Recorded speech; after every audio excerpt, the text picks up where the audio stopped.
and welcome. I'm Ruby Barlow and you are watching the World Report on NewsX World. Let's take a look at some headlines of this hour. Yemen's Iran-aligned Houthis have launched their first strikes on Israel since the conflict began.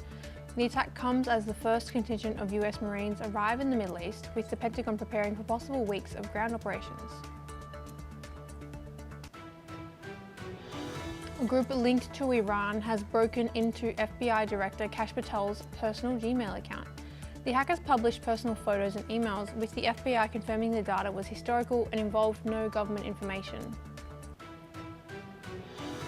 Protesters took to the streets of central London to oppose the rise of the political right.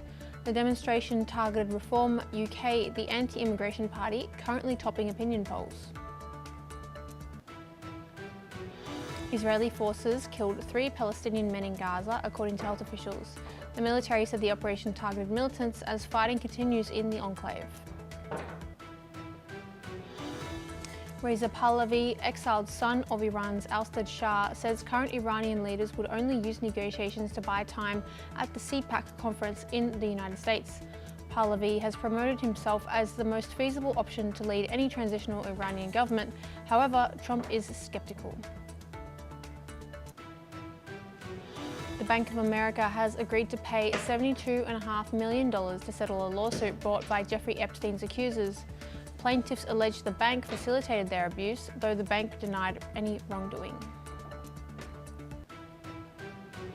A group of 66 World Trade Organization members representing 70% of global trade have agreed to introduce the world's first baseline digital trade rules.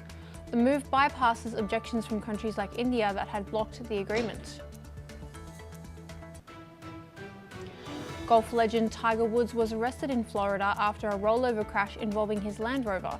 A breathalyzer showed no alcohol, with officials believing his impairment was drug or medication related.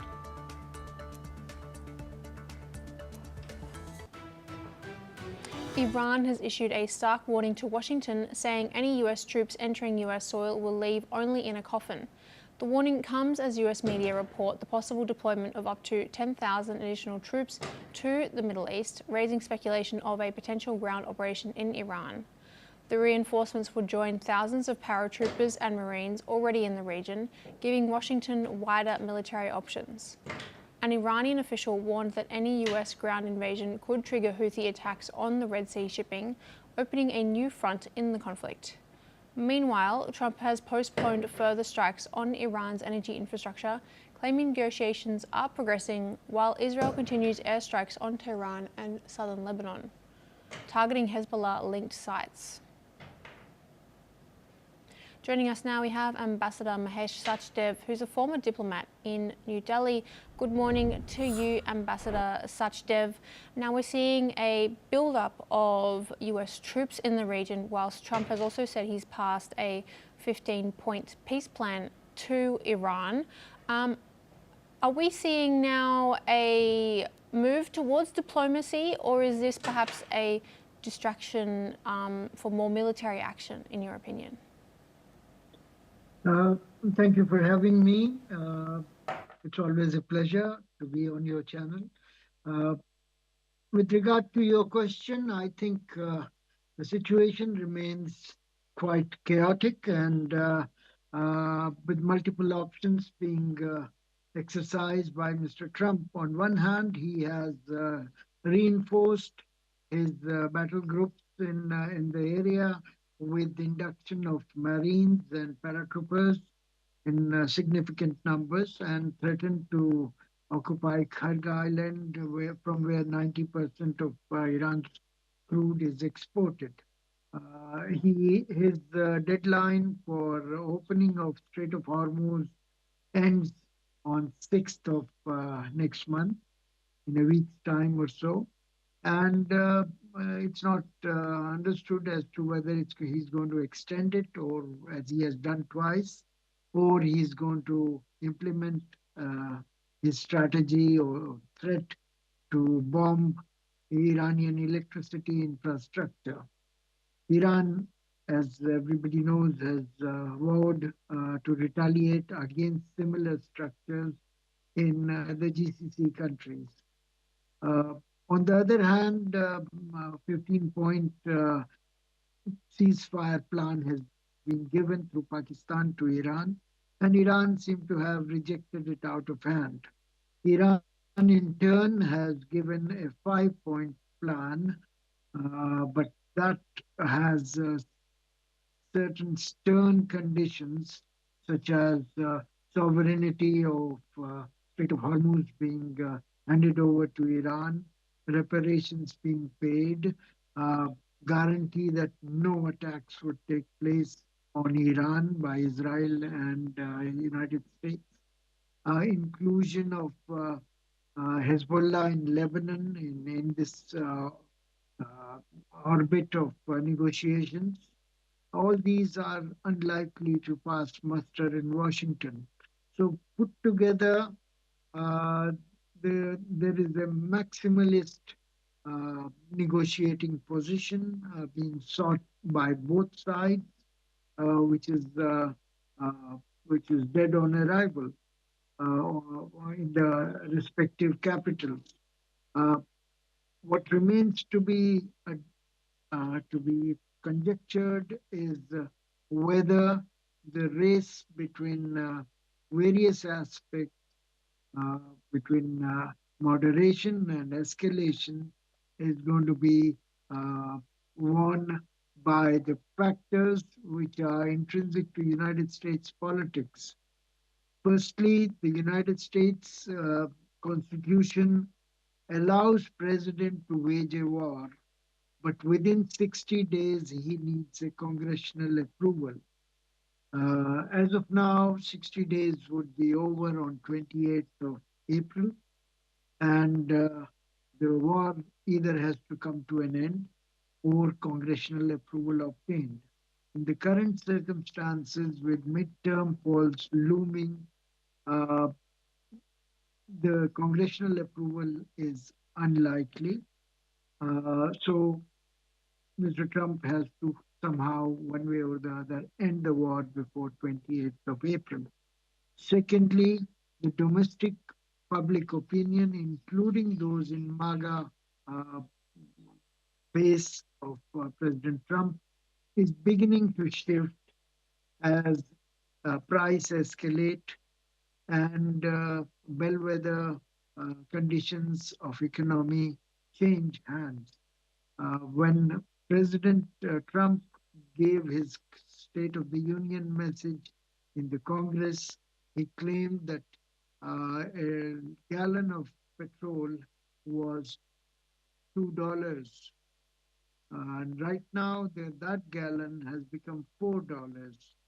And this is a bellwether for the customer and consumers, and it is going to have, uh, in terms of intensity of petroleum usage in the United States, is going to have across the board inflationary consequences, which are not going to be uh, to the MAGA base or other United States citizens liking.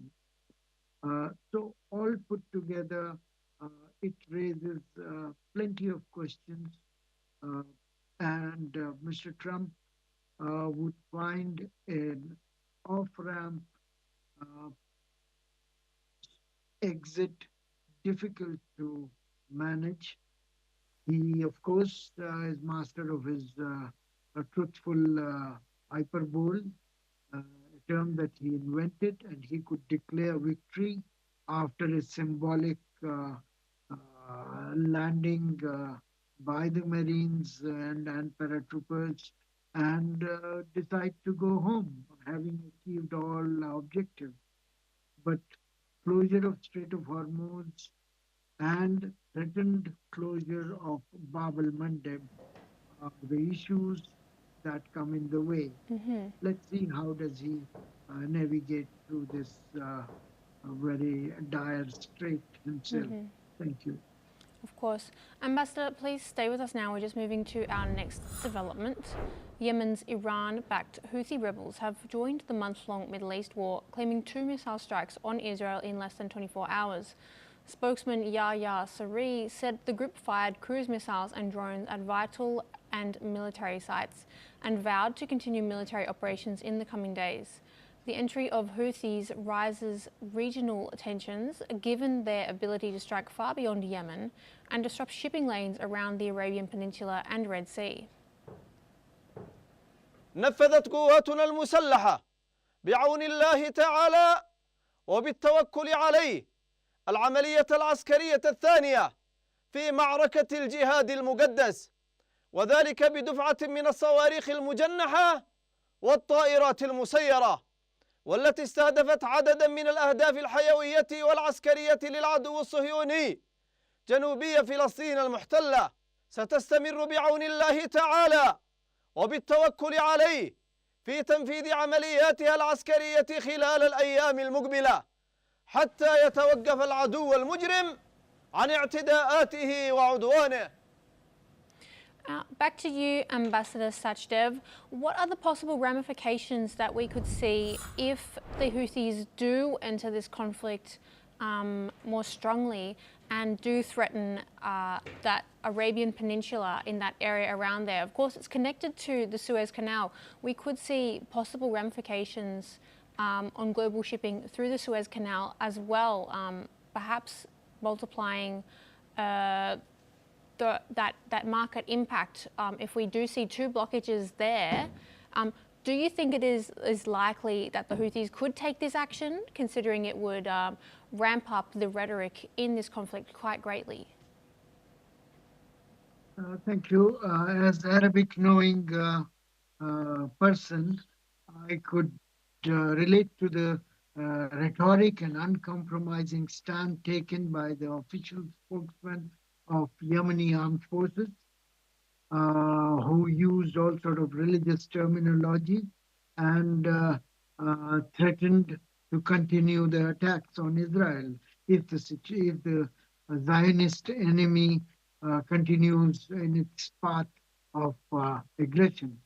Now, while the spokesman did not quantify or qualify his statement, earlier, the day before, the leader of Houthis, Abdul Malik al-Houthi, had put down some conditions and delivered threats.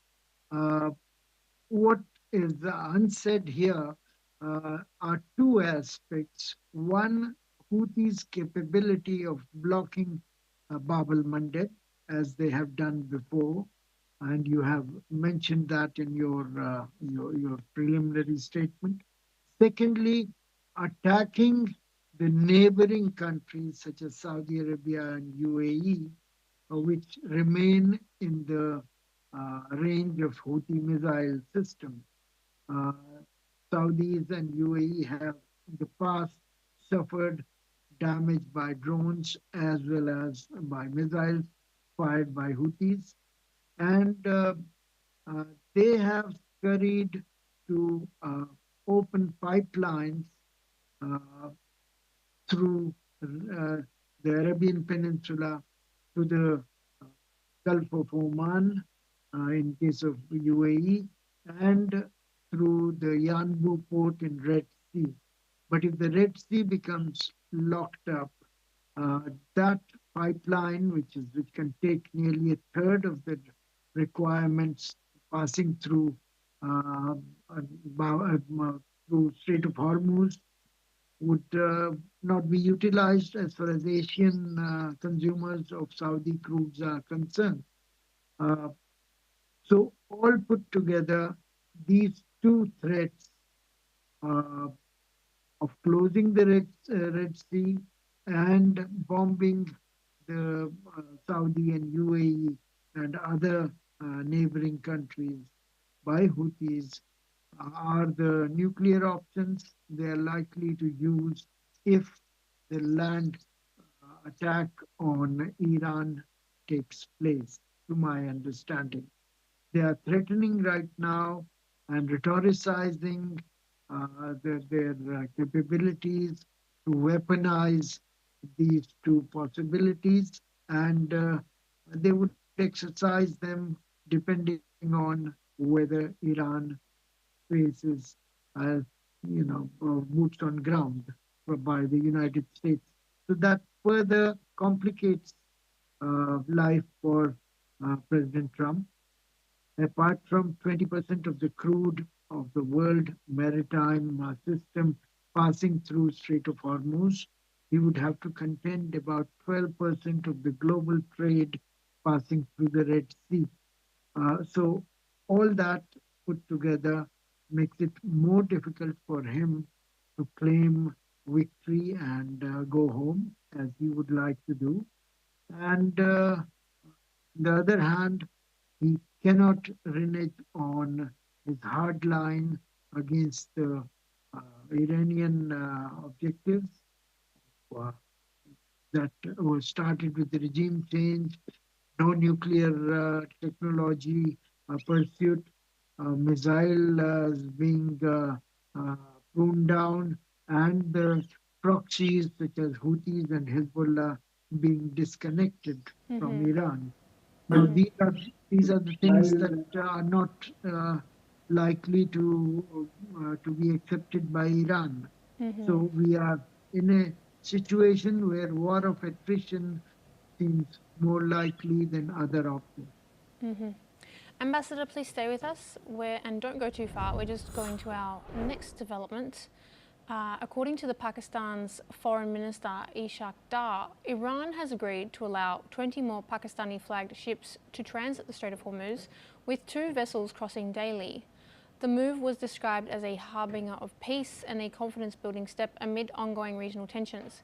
The announcement followed a telephonic conversation between Dar and Iranian Foreign Minister Abbas Araghchi, during which Pakistan emphasised the need for de-escalation, dialogue and diplomacy for lasting peace. Meanwhile, Iran has clarified that vessels from the United States, Israel and certain Gulf countries involved in the regional conflict will not be permitted safe passage. This agreement strengthens efforts to maintain stability in the strategic waterway and reflects Pakistan's ongoing mediating role between Tehran and other nations in the region. Back to you, Ambassador. Pardon me. We're now joined by Rabinder Sachdev, who is an international affairs expert in New Delhi. Good morning to you, Rabinder. How could we see Pakistan play a negotiating role? We've heard reports in the media that Pakistan has been passing messages between Iran and the United States, as it has fairly good relations with both parties.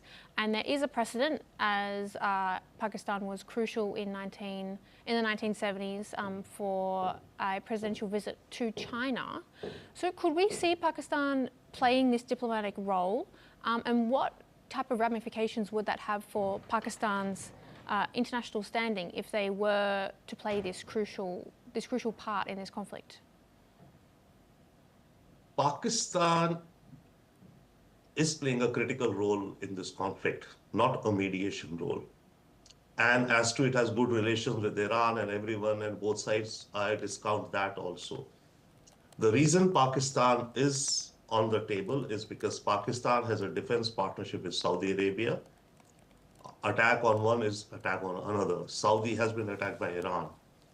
Now, Saudi is telling, and Pakistan is happy to come alongside of Saudi Arabia and tell Iran that, Iran, please stop attacking Saudi and this war.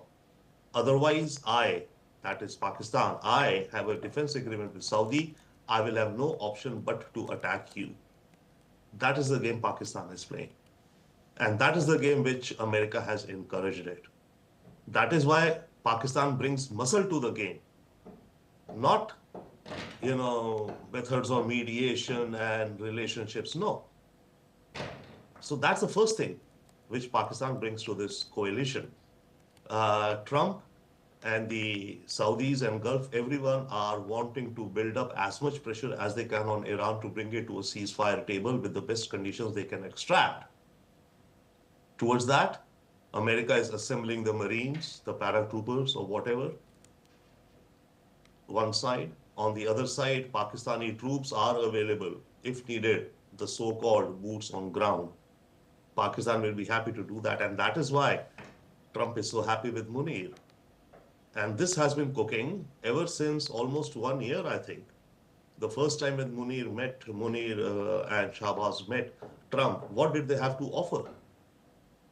They offered a few things, which was, of course, coming on the heels of their famous cryptocurrency deal, which was not big money, but which gave Pakistan an entry into the inner circle of Witkoff and Donald Trump.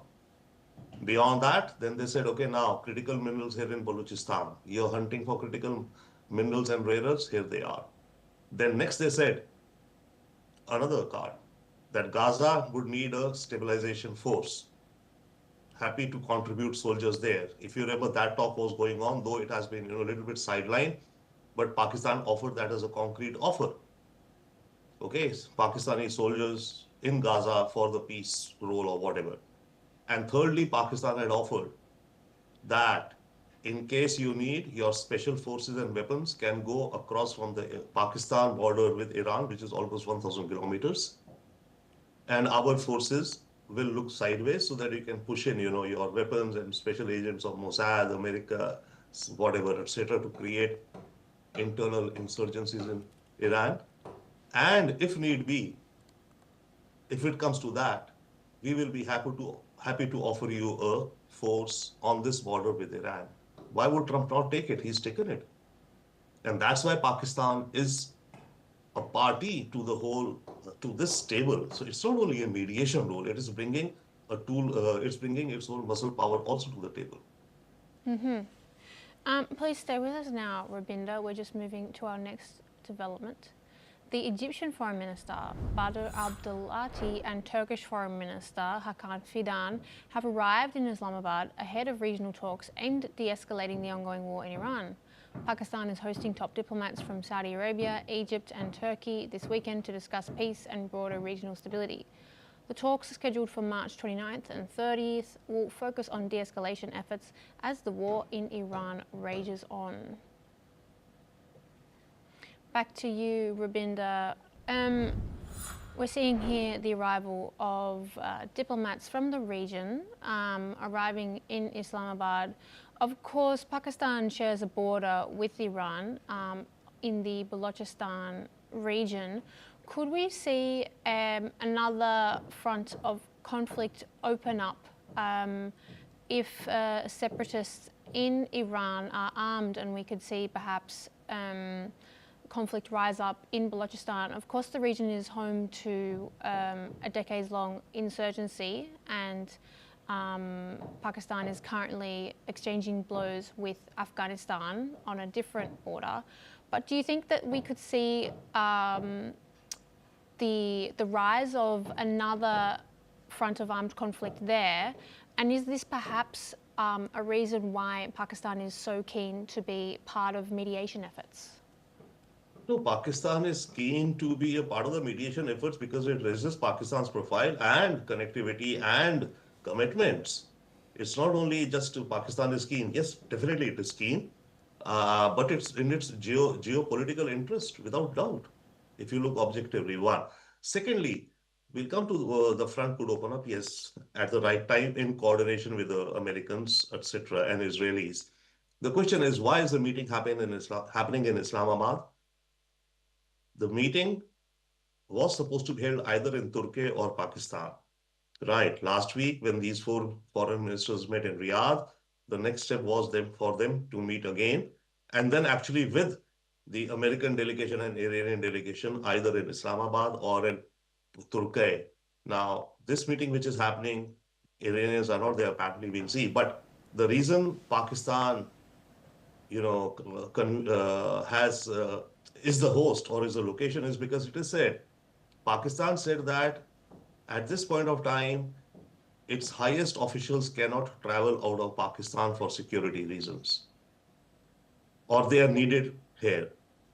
So we cannot go to Turkey, our foreign minister or our defense minister or Munir maybe will be needed in that meeting, right? Because Munir has to be in Pakistan.